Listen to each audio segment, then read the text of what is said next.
بالله من الشيطان الرجيم بسم الله الرحمن الرحيم يسألونك عن الخمر والميسر وهذا صحابه سوالاته فهيك يو سوال جو أغداده يا صحابة ستانا سوال كي فبارد الشراب كي والميسر فبارد الجوي كي اللبادة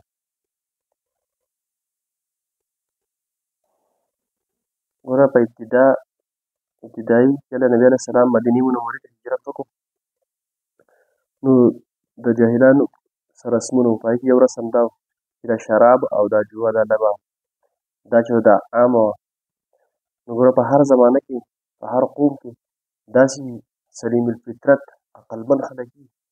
عوام خلک په دې کې عام چې دی ټول په دې کې مشتمل وي، یعنې شراب به څښل دغه لوبې مبې به یې کولې، لیکن بعضې خلک داسې په هر قوم په هر ځای کې داسې چې هغوی داسې عقل چلوي چې د دې شي نقصانات ظاهري پیدې خو شته خو نقصانات یې څومره دي. نو دارنګې ډېر صحابه وو نبي علیه السلام په اول سر وایي څومره شیزونه چې حرام شوي دي نبي علیه السلام هغه د حرمت نه مخکې په کومو کې چې حلال وو هغه به تاسې نفرت کوو، نه یې دي چېرته استعمال کړي. دغرنګه ډېر شي صحابه هم لکه د بتانو عبادت شو یا شراب شو یا ډېر داسې بدفعلي شوه وغیره، نو ډېر صحابه داسې وو چې لا اسلام نه و راغلی لیکن د هغوی طبیعت داسې پاک و چې هغوی دې شیزونو ته ورنږدې شي هم نه دي. داسې صحابه موجود وو چې هغوی سره د دې غم و او هغه هم دومره سیوا شو چې نبي علیه السلام دې تپوس وکړو چې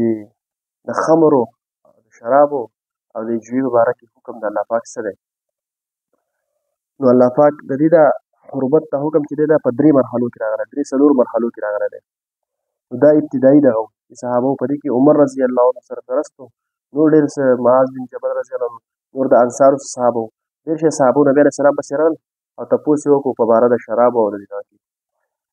نو حرمت د دې په 3-4 مرحلو راغلی. اولنی حرمت یې دا راغی چې ستره تپوس کې دا خلک په باره د شرابو او د جوی په باره کې نو ته ورته ووایه فیهما اثم کبیر و منافع للناس، چې په دې کې لوی ګناه هم دی یعنې نقصانات هم دي و منافع للناس او د خلکو دپاره پکې پیدې هم دي و اثمهما اکبر من نفعهما او د دې دا ګناه چې دی دا د دې نه نفع نه چې دی دا زیات دی. دا اولنی حکم د شرابو باره کې راغی او ګویا چې الله پاک دلته مشورتن وي، یعنې اول دا حکم داسې حرام نه کړو چې حرام شو، خو بس مشورتن یې وي چې په دې کې پیدې هم دي او نقصانات هم دي د خلکو لپاره، لیکن نقصانات یې سیوا دي، لهذا مشورتن دا وي چې پرې پرېښودل یې څه دي افضل دي چې پرېږدئ. نو څه صحابه چې وو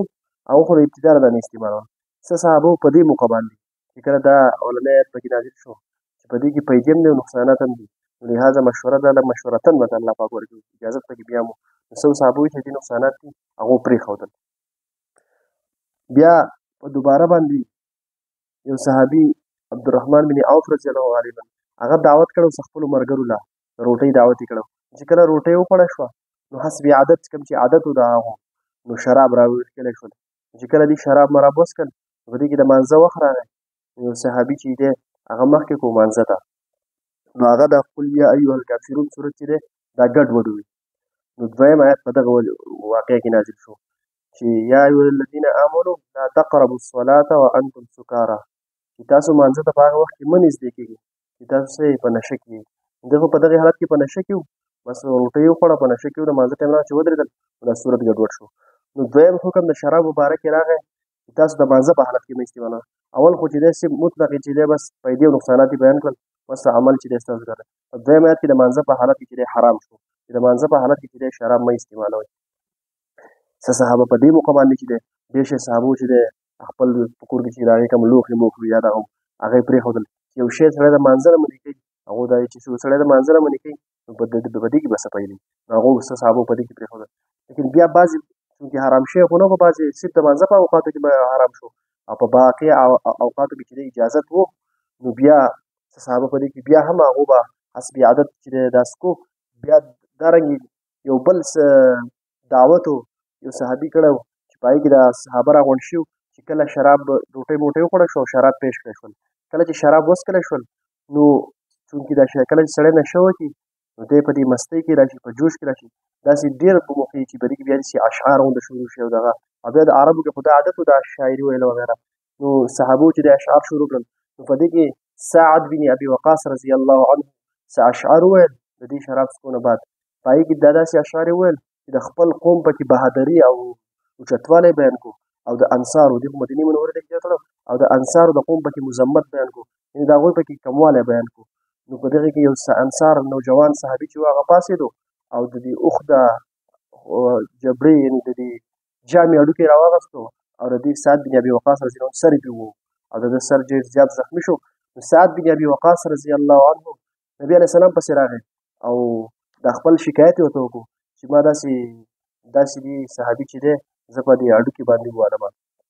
نو په دغه وخت کې نبي علیه السلام دعا وکړه یا الله پاک د شراب مبارکې چې دی موږ ته صفا حکم راولېږي یعنې یا خو چې حلال دی او که حرام دی دعا یې وکړه چې بس صفا حکم راولېږي د دغې جګړې نه بعد نو درېیم آیت چې دی او څلورم آیت په دغې موقع باندې نازل شوي دي چې هغه دغه دی په 9 سپاره کې دي یا ایها الذین آمنوا انما الخمر والمیسر والانصاب والازلام رجس من عمل الشیطان چې مؤمنانو په دغه ځای کې خمر حرام شوی دی دغه رنګ دا جوا هم حرامه شوي ده د بوتانو د باندې هغو څه خاص قسم دغه کوو د بوتانو د تقسیم به یې کوو د هغو په باره کې به یې څه دی زړور مواد نه ورپرېښودل یا د هغې حرمت راغی دغه رنګ یا په غشو به هغو څه تقسیم کوو د هغې حرمت راغی خو خلاصه ده درېیم د حرمت چې د شراب باره کې درېیم آیت نازل شوی چې په هغې کې بیخي حرام شوي دي دا د 9 سپارې آیت دی چې دغه یې ذکر کړو یا الذین آمنوا انما الخمر والمیسر والانصاب والازلام رجس من عمل الشیطان فاجتنبوه چې دا یو ګندګي ده د شیطان له اعمالو دی فاجتنبوه او د دې نه څه وکړئ بالکل نفرت وکړئ او پرېږدئ لعلکم تفلحون انما يريد الشیطان ان یوقع بینکم العداوة والبغضاء في الخمر والمیسر دا شیطان غواړي چې د شرابو او د جوې په ذریعې سره په تاسو کې دښمني واچوي او نفرتونه واچوي ویصدکم عن ذکر الله وعن الصلاة او تاسو د ذکر د الله نه منې کړي او د مانځه نه منې کړي نو دغه دوه آیتونه چې دي دا په درېیمې مرحلې کې نازل شو په دغه وخت کې بیا قطعي حکم راغی چې د شرابو چې د حرمت راغی نو شراب په 3 مرحلو کې حرام شي اول به طور مشوره یعنې فواید او نقصانات بیان شول مطلب دا چې پرېښودل یې افضل دي دویم صورت کې چې دی هغه د مانځه په حالت کې حرام شول او درېیم صورت کې بیا بیخي عام حرام شول نو اوس د دې کې څه په دغه و چې الله پاک خو ډاریک هم حرامولی شو نو اوس صحیح حکمت الله پاک ته معلوم دی چې الله پاک په 3 مرحلو کې دا ولې حرام کړل یعنې ډاریک کې داسې حکم راونه لګو چې دا حرام دي نو صحیح حکمت الله پاک ته معلوم دی ځکه چې انسان د الله پاک د آیاتونو د دې حکمت ته نشي رسېدلی لیکن داسې وجوهات بیان کړی شوي دي د هغې په حکمت کې یو دا چې دا د دې د حکم په تدریج سره ځکه راولېږو چې کوم شی د سړي عادت ته وغورځېږي او بیا خاص کر نشه دا چې کله عادت ته وغورځېږي نو انسان د هغې نه قوارېدل ډېر ګران مشکل وي نو ګوره د الله پاک لکه څنګه چې آیت کې راځي لا یکلف الله نفسا الا وسعها چې الله پاک یو انسان په داسې تکلیف او داسې مصیبت کې نه چې د هغه په طاقت کې نه نو که دا یې په ډایرک حرام کړی نو ډېره ګرانه به ورته پرېښوده ډېر لوی مصیبت به لکه ډېر زیات مسایل به ترې جوړېدل نو الله پاک تدریجن حرام کړو چې اول یې صرف د هغې هغه فایدې او نقصانونه بیان کړلو بیا یې چې دی د مانځه په حالت کې حرام کړو بیا یې وروسته د هغې نه څه د مطلقا حرام کړو نو د دې کې دا تدریجن یعنې ربطه ربطه یې حرام کړو د هغې کې وجه دا وه چې یو شی عادت ته وغورځېږي نو عادت پرېښودل صحیح هغه ډېر ګران لکه څنګه چې پښتو کې وایي عادت په بسم الله نه بدلېږي نو عادت بدلول ډېر زیات ګران او بیا خاص کر د نشي بیا ډېر خپل اثرات دي نو د دې وجې نه الله پاک چې دی دا په 2-3 مرحلو کې چې دی څه کوو حرام کړو دې نه مخکې به یو مکي آیت کې هم د دې حرمت ته اشاره د حرمت نه خو د دې ته رزق احسن دی ویلی چې تتخذون من ثمرات النخيل والاعناب تتخذون منه سكرا ورزقا حسنا په آیت کې صرف دومره دی چې د دې کجورو او د دې کور نه دا تاسو ته رزق حسنا هم جوړوي انسان لپاره بهترین غذا هم ده او تاسو ته د نشي شیزونه هم جوړوي نو په هغه آیت کې د صرف رزق حسنا نه دی ویلی شوی یعنې د رزق حسنه به مقابل راست دی چې ښکلی رزق نه دی یعنې نشعه ورشوي دی او بیا د حرمت دا په 3 آیتونو کې دی وایي چې کله د شرابو د حرمت حکم راغی کوم دغه آیت چې نازل شو نو صحابه چې دی خو د حکم په تعمیل کې د هغوی یو عجیبه جذبه وه د نبي علیه السلام د الله پاک حکم به په عجیبه طریقې باندې منو نو د مدینې منورې په کوڅو کې د شراب داسې تویول شروع شول لکه څنګه چې باران کېږي یعنې چا سره چې په کورونو کې وو کورونه یې راویښتلو چا سره تر دې پورې چا سره چې په لاس کې وو او بلکل اراده یې کړې وه هغو هم د خپل لاسونو نه غورځول یعنې بس چې څنګه هغه اواز وکړی شو بس په دې مدینې کوڅو کې دا اواز وکړی شراب راکړی شول بس چا چې د صحابو چې دا اواز اورېدو بس مستقل اشراب یې تویول وایي دا دومره دې توی کړو د مدینې منورې کې د شراب دومره توی شوي وایي چې څه وخت بعد به باران هم وشو نو د شرابو هغه رنګ او بین به بیا هم راتلو، یعنې څه وخت بعد د ډېر وخته پورې دا باران به کېدل نو د هغې هغه رنګ او بین به راتلو. په داسې طریقې د الله پاک په دې حکم عمل وکړو، بیخي ختم کړل. تر دې پورې چې بعض صحابو مکمل سرمایه داسې وه چې هغه د شراب وه، لکه یو صحابي چې دی هغه شراب راغستې وو تجارت دپاره یې راوړل، نو چې کله مدینې منورې ته نږدې کېدو نو چې ده ته پته ولګېده چې شراب حرام کړی شي، نو په یو غر باندې یې پرېښودل او راغی د نبي علیه السلام نه یې تپوس چې ما داسې سامان راوړی دغه نبي علیه السلام ورته وویل بس د الله پاک حکم دی دغه کوه. هغه صحابي نه خفه شو، د بل څه لاړو، خپله ټوله سرمایه یعنې د هغه ټول تجارت ته و هغې او په هغه ځای باندې چې هغه مات کړل او دغه دارنګې نبي علیه السلام هم د داسې حکم کړی چې فلاني ځای ته دې جمع کړی شي، نو څه چې و د تجارت مجارت ته چې دغه چې و دا یو ځای ته جمع کړلی شول، نبي علیه السلام څه خپله مات کړي ستا صحابو. خلاصه ده چې په یو عجیبه طریقې سره د اسلام یوه معجزه دې ته ویلی شي ده چې په عجیبه طریقې سره د صحابو په دې باندې عمل کړی، یعنې بیخي چې څوک په کم حالت کې و په هغې حالت کې توی کړلو، خپل هغه مټکې ولا هم ماتې کړې او هغه ټوټل سیسټم یې ولا ختم کړو. نو دا شو د شراب د حرمت بیانو. دویم دی والمیسر. اوس میسر څه ته وایي؟ جوه. د جوې تعریف دا دی، اوس خمر شرابو ته خمر وایي. خمر ورته ولې وایي؟ خمر ورته له دې وجې وایي چې دی خمر به معنا خ میم را دا درې ټکي چې په کومه ماده کې راځي په هغې کې د پټېدو معنی، لکه خمر ته خمر ځکه وایي دی په عقل پردا چې عقل پټ کړي، بس عقل پټ کړي بس انسان چې بیا څه کوي او عام طور ته مشاهدې نه دي څومره چې دا شرابخانې وغیره دي په هغې کې زیناکاري قتل وغیره دا انتهایي څه وایي هغې وجه دی په عقل پرده انسان نه پوهېږي چې څه یې وکړلو. نو خا میم را ده چې په کومه ماده کې راشي دا کې د پټوالي معنی لکه دا څنګه په خیبار څادر ته ویلی کېږي هغه کې هم ښځه چې دی ځان پټوي. والمیسر دویم شی میسر دی. نو میسر هر هغه شی یوازې میسر داسې نه چې یو خاص قسمه لبه ده، په دې کې ډېر شیزونه داخل دي. ګوره هر هغه لبه یا کارو چې هغه په داسې شرط سره سړی وکړي چې په هغې کې صرف څه دی صرف نقصان یا صرف فایده وي، لکه صرف منافع وي پکې یا پکې صرف نقصان وي. لکه مثال به د هغې نه راوالو په اوسنۍ زمانه کې تاش نواله تاش دی ته په دې دغه باندې کې چې که دا دې وبېلو نو ته به څه وي مال او پیسې راکړې او که تا وګټول زه به پیسې در کوم، یا خو پکې سراسر نفع ده یا پکې سراسر نقصان دی. داسې نه ده چې لږه نفع پکې هم ده یو انعام داسې لکه تا دا کار وکړه زه به تاله انعام در کوم، نو په هغې کې د هغه نقصان نه وي هغه صرف فایده وي، او که په فایده یې ونه شي نو نقصان یې نه کېږي. نو په دې کې بس هر هغه لبه او هر هغه کار داخل شي چې هغه څوک په داسې شرط سره دغه کوي چې یا که د دې فایده یا سراسر نقصان یې پکې یا پکې سراسر فایده وي. نو د دې نه اوس چې دی هغه د تاش په دې شرط باندې کول چې که تا وګټو جدا به والې او که ما وګټو جدا به راکړې، یا د هغې نه بوټ شو یا چې څومره لبې دي شطرنج شو څومره لبې چې دي دا چې دی په دې ټول په دې حکم کې راځي. نو دا دواړه شیزونه چې دی د دې باره کې د صحابه تپوس کوي. نو د دې قل فیهما اثم کبیر و منافع للناس. نبي صلی الله علیه وسلم فرمایي چې ته وایې چې په دې کې لوی ګناه دی و منافع للناس او د خلکو لپاره فایدې هم دي، یعنې په دې کې نقصانات هم دي او فایدې هم دي، لیکن نقصانات د فایدو نه سوا دي. اوس د دې نقصانات څه دي او فایدې څه دي؟ فایدې د شرابو زیاتو نه زیات دا ده چې انسان ته وقتي طور چې دی د وخت لپاره مزه حاصله کړي. دویم دا لږ وخت لپاره سړي ته طاقت پکې راشي په دې وجود کې داسې یو جوش راشي خو دا وقتي.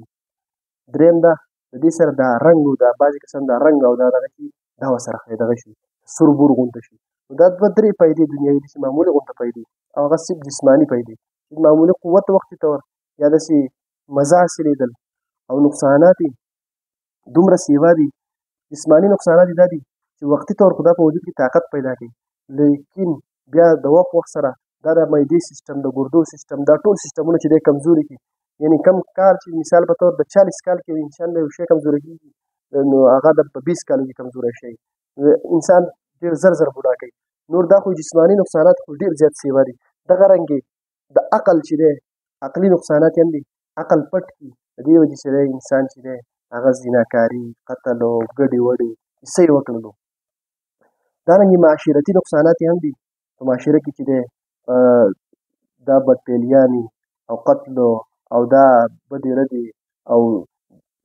هر شی چې دی هغه به سیوا شي. دارنګې دیني چې دی نقصانات یې هم ډېر زیات دي. دا خو هسې مثال باندې ووایو، نور په دې کې ډېر نقصانات راتلی شي. دیني نقصانات یې دا دي الله پاک په خپله په هغه آیات کې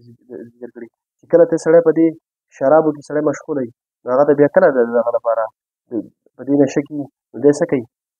انما يريد الشیطان ان یوقع بینکم العداوه والبغضاء فی الخمر. د دې عام دغه دا چې الله پاک خپل راغلی ذکر کړی چې عداوت او دښمنی جوړي. هیڅ سړی په نشه کې په دې نشه کې سړی قتلونه وکړي او د هغې نه لویې مسلې جوړې شي. بل دا ویصدکم عن ذکر الله وعن الصلاه، په شرابو کې مشغوله وي نو د لمانځه کې په دې اجازت نشته، د لمانځه نه دې منع کوي، د ذکر الله نه دې منع کوي. نو دا دیني چې دی نقصانات یې هم ډېر سیوا دي. خلاصه دا چې د شرابو جسماني او عقلي او معاشرتي او دنیاوي او اخروي ډېر زیات نقصانات دي پکې. نو نقصانات یې څه دي؟ دا د فایدو نه ډېر زیات دي.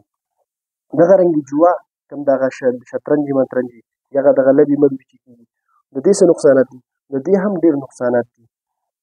ظاهري فایدې دا ده چې په هغې کې دغه فایدې که نه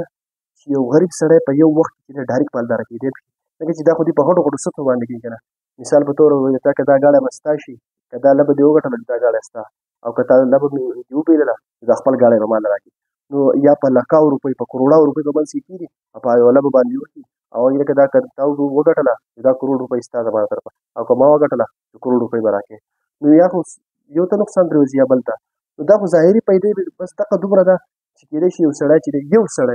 سړی هغه په یو وخت کې مالداره شي، یو غریب سړی. لیکن نقصانات یې څومره دي؟ ګوره یو خو نقصان یې دا دی چې دا کم کس مثال په طور که دغه یو کس ته پیدا میلاو شوه، لیکن باقي په دې کې کېدای شي یو تن شریک یا ډېر شي کسان شریک وي، د هغو نه په یو وخت د هغو مال لاړو. نو که اوس دا غریب سړی یا یې قرضې کړي نو ګوره ده ته خو دا نقصان میلاو شو چې دی به اوس ګډوډي. که د چا نه یې قرضې کړي نو قرضخواه ته نقصان میلاو شو، هغه به اوس د چا نه دا پیسې الي، ځکه چې په یو ټایم باندې چې دی په لکاو په کروړاو روپیو بېلي. دارنګې د ده کور والا د تکلیف شو، هغو په دې پریشانۍ کې چې دا پیسې به اوس د کوم ځای نه ختمو. دارنګې په معاشره کې د دې مسایل سیوا شي، لکه مثال په طور یو څو سرمایهدار دا لبې کېږي، یو څو سرمایهداران مالداره شي، ټولې پیسې هغو راکاږي او ټول منفعتونه هغو راکاږي او هغو داسې سخت دي چې په چا له یې ورکوي هم نو ټوله پیدا هغو ته راله او باقي معاشري نه چې دی هغه ټولې پیسې میسې اکثریت د یو طرف ته راغونډې شوې. نو ډېر څه دي د دې جوړې هم ډېر نقصانات دي. لکه یو تن به ترې مالداره شي کېدی شي یو تن، لیکن د هغې نه علاوه څومره خلک که پکې به سړی وبېلي نو څومره نقصانات دي د هغې. نو دغې ته اشاره ده چې په دې کې پیدې هم دي لیکن نقصانات پکې څه دي؟ هغه زیات دي. پیدې انتهایي کم معمولي او نقصانات یې څه ډېر زیات. بل د دې آیت نه دا پته ولګېده چې هر هغه شی چې په هغې کې نقصان هم وي او پیده هم وي، نو دا نقصان د وجې هغه پیده پرېښودل پکار دي. یعنې دفع مضرت مقدم دی په جلب منفعت کې، یعنې د ځان نه نقصان دفع کول دا په اول سر کې دي او پیده حاصلول دا دویم دي. نو که په یو شي کې داسې چې یو شي کې نقصان هم وي او پیده هم وي، لیکن ځان اول دا دی چې ته به د نقصان نه ځان بچ کړې، د نقصان نه ځان بچ کړې نو پیده به پخپله لاړه شي. نو اول له ټولو نه څه دی؟ ځینې یوه قاعده معلومېږي چې هر هغه کار ګوره انسان د معاشره کې سوچ کوي یو شي کې پیدا هم ده او نقصان هم ده، نو دا نقصان د وجې به هغه پیدا هم پرېږدي. نو د دې نه دا پته ولګېده چې د یو شي کې نقصان وي او پیدا وي، نو نقصان د وجې نقصان نه ځان بچ کول څه دي؟ دا په اول ځل باندې.